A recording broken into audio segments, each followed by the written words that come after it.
Assalamualaikum warahmatullahi wabarakatuh, salam sejahtera kami sampaikan kepada Bapak dan Ibu sekalian. Semoga Bapak Ibu dimanapun berada, selalu dalam keadaan sehat walafiat, amin ya robbal alamin.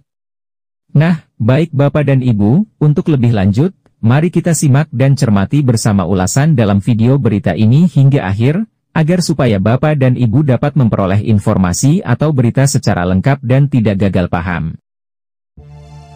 Nasib honorer R2 dan R3 makin jelas, inilah status ASN yang akan diterima non-ASN tahap 1 tanpa kode L. Kabar baik datang bagi tenaga honorer R2 dan R3 yang selama ini menanti kejelasan status mereka terhadap percepatan pengangkatan P3K 2024. Kepala Badan Kepegawaian Negara, Zudan Arief, baru-baru ini menyampaikan arahan resmi terkait pengangkatan P3K paruh waktu. Informasi ini disampaikan dalam rapat daring mengenai penyesuaian penetapan NIP CPNS dan P3K formasi tahun 2024. Dalam kesempatan tersebut, Zudan Arief menegaskan bahwa seluruh pejabat pembina kepegawaian di instansi pemerintahan harus segera menindaklanjuti hasil seleksi CASN 2024, termasuk hasil seleksi P3K tahap pertama. Hasil seleksi tahap pertama ini menghasilkan dua kategori lulusan honorer, yaitu R2 dan R3, yang terdiri dari peserta berkode L dan tanpa L. Bagi honorer R2 dan R3 yang tidak memiliki kode L, dipastikan bahwa mereka belum memperoleh formasi penempatan. Meski begitu, mereka akan segera diangkat menjadi P3K paruh waktu sesuai arahan dari Kepala BKN.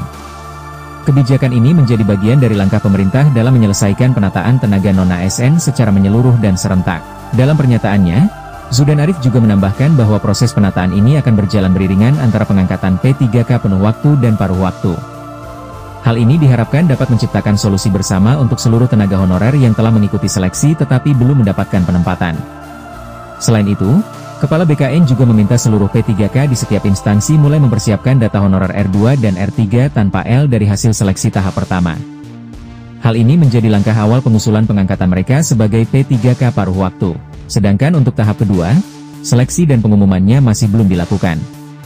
Jumlah honorer yang akan diangkat menjadi P3K paruh waktu berdasarkan hasil seleksi tahap pertama sangat besar, mencapai 679.567 orang. Oleh karena itu, seluruh instansi diminta segera mengusulkan data honorer R2 dan R3 tanpa L kepada BKN agar dapat diproses lebih lanjut. Proses pengusulan ini harus mengikuti jadwal yang telah ditetapkan, dengan batas akhir hingga 30 November 2025. Jika instansi tidak mengusulkan, maka BKN tidak dapat menerbitkan pertimbangan teknis dan NIP bagi calon P3K paruh waktu. Oleh karena itu, peran aktif instansi menjadi sangat penting dalam proses ini. Instansi terkait juga diharapkan memahami kondisi tenaga honorer yang ada di lingkungannya, termasuk kemungkinan adanya honorer yang sudah mengundurkan diri, pindah kerja, atau sedang melanjutkan studi. Semua data tersebut perlu diperbarui agar proses pengangkatan berjalan lancar dan sesuai sasaran. Kepala BKN juga menegaskan bahwa pengangkatan P3K paruh waktu untuk honorer R2 dan R3 tanpa L akan dilakukan secara serentak dengan penetapan SK pengangkatan pada 1 Maret 2026. Oleh karena itu, seluruh pengelola kepegawaian harus mulai menyiapkan segala persyaratan administrasi dari sekarang. Honorer R2 dan R3 tanpa L diminta bersiap menyambut perubahan besar ini. Mereka akan segera diangkat sebagai ASN melalui skema P3K paruh waktu. Bahkan, tidak menutup kemungkinan ke depan mereka dapat diangkat menjadi P3K penuh waktu. Meskipun teknis perubahan dari P3K paruh waktu ke penuh waktu belum dijelaskan secara rinci, yang pasti ini menjadi awal yang cerah bagi honorer R2 dan R3 tanpa L. Pemerintah menunjukkan komitmen kuat untuk menuntaskan persoalan honorer yang selama ini menggantung. Kesimpulannya, bagi honorer R2 dan R3 tanpa L, kabar baik ini harus disambut dengan penuh rasa syukur dan kesiapan. Proses pengusulan yang dilakukan oleh instansi tempat mereka bekerja akan menentukan percepatan pengangkatan mereka sebagai P3K paruh waktu.